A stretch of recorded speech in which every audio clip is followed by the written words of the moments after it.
ہم نے رب کے حکموں کو توڑا، ہم نے پرواہ ہی نہیں کی۔ ہم سمجھے دنیا میں آئے ہیں تو ہماری دنیا ہے، آوارہ ہوں، خواہشات نفس کے مطابق زندگی گزاریں، آنکھیں بے حیائی میں لگی رہیں، سوچیں آوارگی میں لگی رہیں، کان نغمے سنتے رہے، زبان جھوٹ بکتی رہی، ظلم و جبر کا بازار گرم رکھا، عصمت عزت پامال کرتا رہا، لوگوں کا مال لوٹتا رہا، حق غصب کرتا رہا، کلیجی اور دل چیرتا رہا، لوگوں کو زخمی کرتا رہا، لوگوں کے جذبات سے کھیلتا رہا، پرواہ نہیں کی کہ یہ دنیا ہے، امتحان گاہ ہے، چند دنوں کے لیے آئے ہیں، اللہ کے حضور پیش ہونا ہے، عملوں کا حساب ہونا ہے۔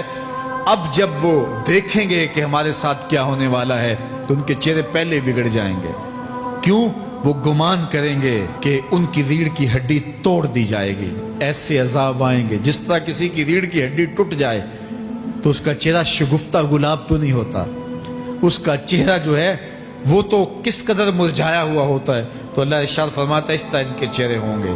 ابھی عذاب آیا نہیں ہے لیکن چہرے پہلے اترے ہوئے ہوں گے، اور جب عذاب کی بھٹی میں ڈالے جائیں گے، اللہ اکبر، اور وہ سخت عذاب، حضور نے جبریل امین سے پوچھا مجھے جہنم کے عذابوں کا ذکر سناؤ۔ عرض کی حضور سب سے ہلکے عذاب کی کہانی سناتا ہوں، اور وہ یہ کہ جہنمی کے پاؤں میں آگ کا جوتا رکھا جائے گا، باقی پورا بدن اس کا سلامت ہوگا۔ یہ سب سے ہلکے عذاب کی کیفیت ہے۔ اب پاؤں میں آگ کا جوتا ہوگا، حدت، گرمی، شدت اتنی ہوگی کہ دماغ پگھل کے ناک اور کانوں کے راستے سے باہر آ جائے گا۔ پاؤں میں رکھے ہوئے جوتے کی گرمی دماغ کو ایسے چڑھے گی کہ وہ پگھل جائے گا اور ناک اور کانوں کے راستے سے باہر آ جائے گا۔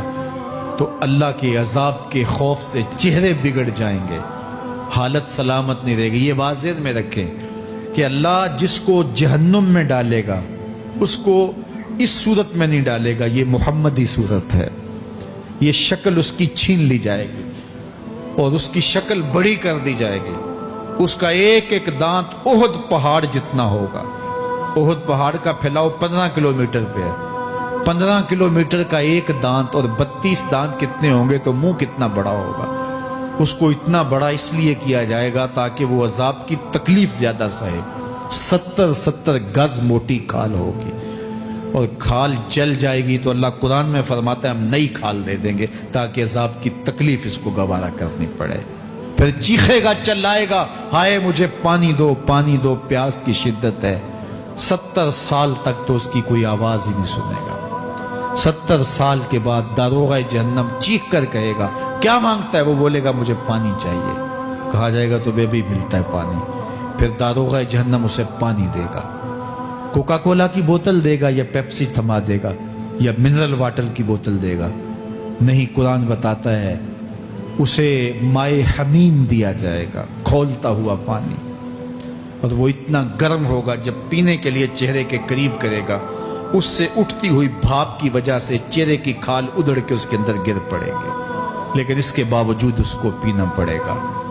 اللہ فرماتا ہے یہ دنیا ہی سب کچھ نہیں ہے، سمجھ لیا یہی سب کچھ ہے، آخرت کو بھول گئے، صبح اٹھے کام پہ چلے گئے، شام آئے آوارگی میں چلے گئے، صدائیں آتی رہی حی علی الصلاۃ حی علی الفلاح، کوئی پرواہ نہیں کی، نہ پیشانیوں نے سجدے کیے، نہ سوچوں میں پاکیزگی آئی، زندگی یوں گزار کے چلے گئے۔ ایسے نہیں، کہا ایک وہ ہوں گے جن کے چہرے شگفتہ گلاب ہوں گے، ایک وہ ہوں گے جن کے چہرے بگڑے ہوئے ہوں گے۔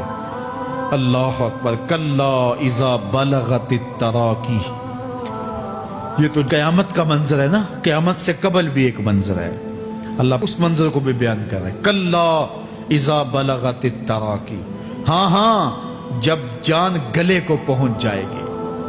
اے انسان تیرے اوپر وہ گھڑی بھی آنے والی ہے، وہ وقت بھی آنے والا ہے جب سانس اس ہنسلی میں اٹک جائے گا، جب سینے سے بھی سانس اوپر چلی گئی، اب ڈاکٹر بھی لا علاج قرار دے رہے ہیں کہ اب علاج نہیں رہا ہے، جان بس اب نکلنا چاہ رہی ہے، اور کہا جائے گا کوئی جھاڑ پھونک والا بلاؤ۔ اب ڈاکٹروں نے تو جواب دے دیا، اب سانس اٹک گئی گلے میں، چند لمحوں کی مہمان ہے، اب ڈاکٹروں نے کہا اب ہماری جانب سے لا علاج ہو گیا، اب لے جاؤ اس کو گھر، یا وینٹیلیٹر پہ ڈال دیتے ہیں اس کو، بس اب ہماری جانب سے کوئی اس کا علاج نہیں ہے.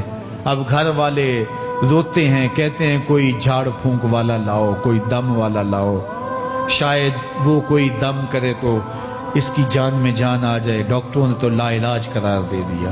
وَظَنَّ عَنَّهُ الْفِرَاقُ. اللہ فرماتا ہے یہ تو جھاڑ پھونک والے کو ڈھونڈ رہے ہیں، لیکن جس کی سانس یہاں اٹکی ہے وہ سمجھ گیا ہے اب موت آ گئی ہے. اس کو یقین ہو گیا ہے کہ اب موت کے لمحے آ گئے ہیں، اب میں بچ نہیں پاؤں گا. اب آنکھیں تاڑے لگی ہوئی ہیں. وَالْتَفَّتِ السَّاقُ بِالسَّاقِ. پنڈلی پہ پنڈلی چڑھ رہی ہے. جب موت آ جاتی ہے تو پھر پنڈلی سے پنڈلی لپٹ جاتی ہے، اس کو پھر جدا کرتے ہیں اور جدا کر کے دونوں انگوٹھے باندھ دیتے ہیں تاکہ پنڈلی کے اوپر پنڈلی نہ چڑھے. اللہ وہ منظر بیان کرتا ہے، صاحب یہ وقت آنے والا ہے جب دونوں انگوٹھے باندھ دیے جائیں گے، جب ناک میں روئی ٹھونس دی جائے گی، جب چٹے لباس میں کفن دیا جائے گا، جب غسال کے سامنے بے بس پڑے ہوں گے، وہ چاہے یہ بازو اٹھائے چاہے یہ بازو اٹھائے، گرم پانی ڈالے یا سرد پانی ڈالے، جب بس پڑے ہوئے ہوں گے جو ہے وہ غسل دینے والوں کے، اور ناک میں روئی ہوگی اور دونوں انگوٹھے آپس میں بندھے ہوں گے. یہ محل، یہ ماڑی، یہ کوٹھیاں، یہ بنگلے جس کو سویر شام لگ کے حلال حرام کی تمیز کیے بغیر بنایا تھا، غوث اعظم رضی اللہ تعالیٰ عنہ بولے مکان بنا رہا ہے، بسیں گے اور حساب تو جا کے دے گا. اور یہ تو ایک رات بھی تجھے اس گھر کے اندر نہیں رکھیں گے کہ چلو ایک رات مہمان رکھ لیں. کہتے ہیں نہیں نہیں، مہمانوں نے بھی جانا ہے تو جلدی کرو، اس کو سپرد کراؤ. وہ تو تیرا لباس بھی پھاڑ کے اتاریں گے، خود غسل دینے کے لیے تیار بھی نہیں ہے. تجھ سے خوف آنے لگا ہے. جاندی واری ڈرونا بنے ہوتے، ہاتھ نہ لاندے ڈر دے، جنہ لئی تو پاپ کمائے اج کتھے نہیں تیرے کر دے. آج تو وہ تیرے ساتھ تجھے غسل دینے کے لیے آمادہ نہیں ہے.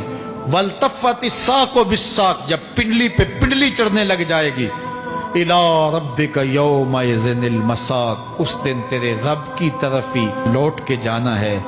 فَلَا صَدَّقَ وَلَا صَلَّىٰ. اس نے نہ تو سچ مانا اور نہ نماز پڑھی. وَلَٰكِنْ كَذَّبَ وَتَوَلَّىٰ. ہاں جھٹلایا اور منہ پھیر کے چل پڑا. ثُمَّ ذَهَبَ إِلَىٰ أَهْلِهِ يَتَمَطَّىٰ. پھر اپنے گھر کو اکڑتا ہوا چلا. اولا لک فاولا ثم اولا لک فاولا. تیری خرابی آ پہنچی، ہاں تیری خرابی آ پہنچی. ایحسب الانسان ان یترک سدی. انسان دنیا میں یہ گمان کرتا ہے اس کو سدا چھوڑ دیا جائے گا. سدا عربی میں ایسے اونٹ کو کہتے ہیں جس کی مہار کسی کے ہاتھ میں نہ ہو. شترے بے مہار، جہاں مرضی جس گھاٹ سے چاہے پانی پیے، جہاں سے مرضی چارہ لے، تو شترے بے مہار کو کہتے ہیں سدا. تو یہ انسان بھی گمان کرتا ہے کہ میں بھی سدا ہوں، مجھے کوئی کیوں پوچھے، میرے جذبات پہ کوئی کیوں قدغن لگائے، مجھے کیوں روکے کوئی. بالخصوص جوانی کے ایام کے اندر جوان کو بڑا ہوتا ہے کہ کوئی مجھے کیوں. وہ تو ماں باپ کے کہنے میں بھی نہیں آنا چاہتا. وہ کہتا ہے کیوں مجھے روکتے ہیں، میری جوانی ہے، میرے جذبات ہیں، مجھے آزادی سے جینے دو، کیوں میرے راستے میں رکاوٹ بنتے ہو، میں سدا ہوں. اللہ فرماتا ہے نہیں، ایک اونٹ تو سدا ہو سکتا ہے، جس کو میں نے اشرف المخلوقات بنایا ہے اس کو تو سدا نہیں چھوڑوں گا، اس کو تو پابند بناؤں گا حکام کا.